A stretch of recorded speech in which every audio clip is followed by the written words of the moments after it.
They walked in, dressed as police officers. 81 minutes later, they are gone. So were 13 priceless works of art. No alarms, no chases, no clues. How did they pull it off?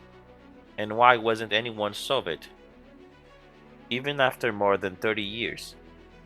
In this video, we'll dive into the story of Gardner Museum robbery, a heist so clean, so bold, some believe it might just be the greatest art theft in history.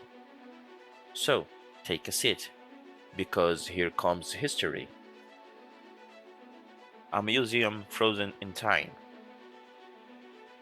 Tucked away in Boston's historic Fenway neighborhood, the Isabella Stewart Gardner Museum doesn't look like a place that would become the center of international mystery.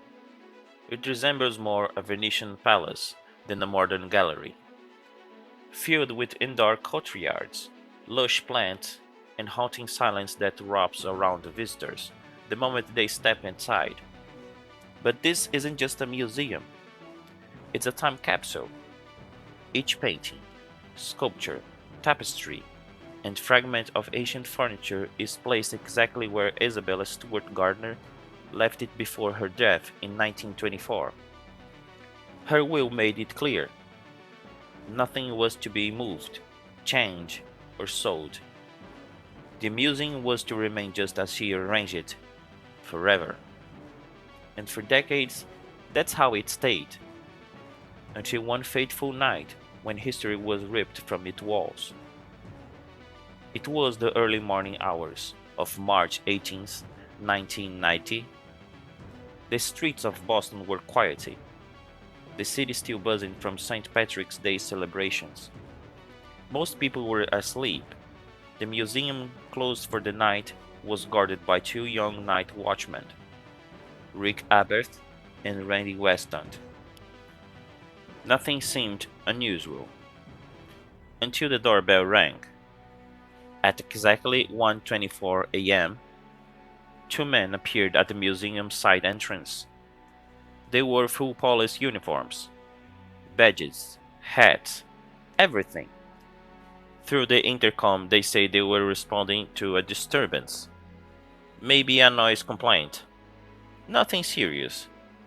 Rick, the senior guard on duty, hesitated. He knew the protocol: never open the door after hours. But in the haze of the moment, maybe because of the uniforms, maybe because it was St. Patrick's Day and the city had been rowdy, he made a decision that would haunt the rest of his life. He buzzed them in. What happened next would echo across the world of art for decades. The break-in that didn't break anything. What happened next felt like something out of a movie. The so-called officers stepped inside calmly. There was no panic in their voices, no hush in their movements. They looked around as if they belonged. One of them turned to Rick and said, "You look familiar. I think there's a warrant out for your arrest." It made no sense, but before Rick could react, he was against the wall, handcuffed and taken downstairs. Randy, the second guard, was called in and subdued the same way. No backup was called. No distress signal was sent. Within minutes, both men were tied up with duct tape in the museum's basement, blindfolded, helpless, and completely out of the way. Then the thieves had the museum to themselves. No alarms, no witnesses, just them and the palace full of treasures. For 81 uninterrupted minutes. And here's the wild part. They didn't go for the most obvious or most valuable works. They didn't touch a Michelangelo. They left behind a Titian, even a bronze bust near the entrance, easy to carry and worth a fortune, was ignored. They seemed to know exactly what they wanted. Or did they? 13 pieces gone forever. They took 13 works of art, among them Rembrandt's Christ in the Storm of the Sea of Galilee, his only known seascape; Vermeer's The Concert, one of the 36 paintings known by him; 5 sketches by Degas, delicate, small, intimate studies of dancers; a Manet, chest tortoni casually removed from its frame; a Chinese bronze vase, and the strange Napoleonic eagle finial from atop a flagpole. But how they took them left experts stunned. They didn't unmount the frames carefully. They cut the canvases out with blades, slashing through oil paintings that had survived centuries. It was brutal, inefficient, and permanent. Whoever they were, they didn't seem to care about preserving the pieces. That suggests they weren't professionals, or that they were after something very specific. Today, the antique frames still hang in the museum, haunting reminders of what was lost. Those empty frames, they don't just remind us of what was stolen, they challenge us. They dare us to imagine what happened in those 81 minutes of silence. Was it a message, a warning, or just a scar that history refuses to heal? I'd love to hear your theory. What do you think really happened that night? Drop in the comments. Let's see where your mind takes this mystery. A trail gone cold. The FBI got involved almost immediately. The case wasn't just big, it was monumental. Stolen art of this caliber doesn't just disappear. Or so they thought. At first, agents believed they were closed. The Boston mob was active at the time, and rumors spread that local gangsters may have orchestrated the theft, not to sell the art, but to use it as a leverage in future deals.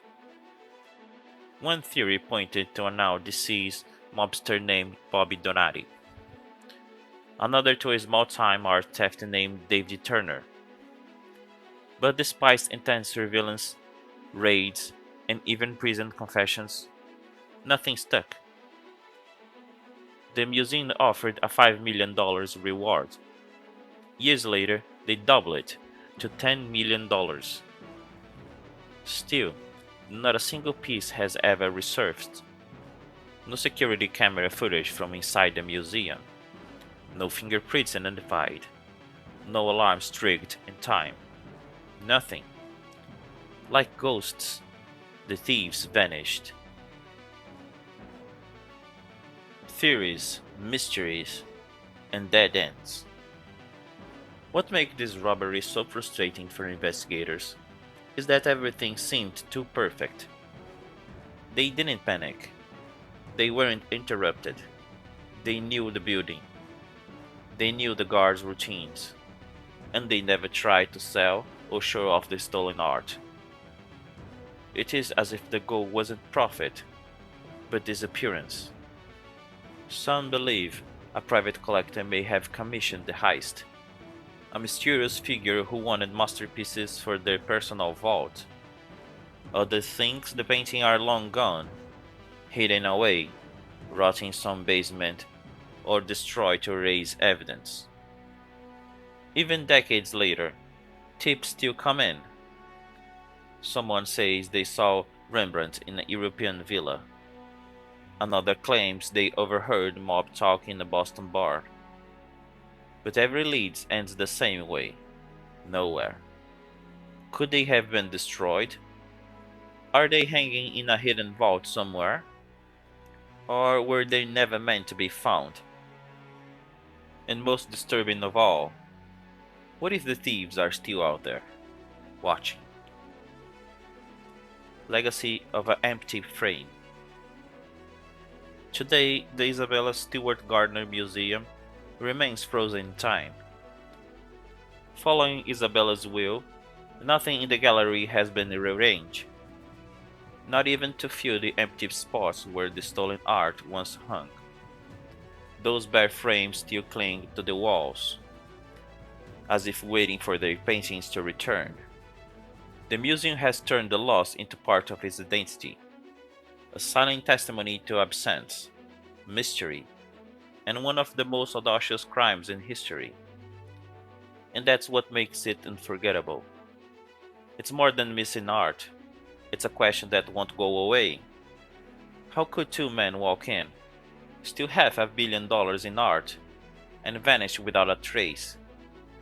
And perhaps the most chilling question is, did they get away with the perfect crime? If this story put you in, and you want more hidden chapters from history, hit that like button and subscribe to the channel. Got a strange event, secret project, or forgotten place you think we should cover next? Drop it in the comments. I'm always reading. Thanks for watching. And just as you took the seat, now you take the story with you. Bye!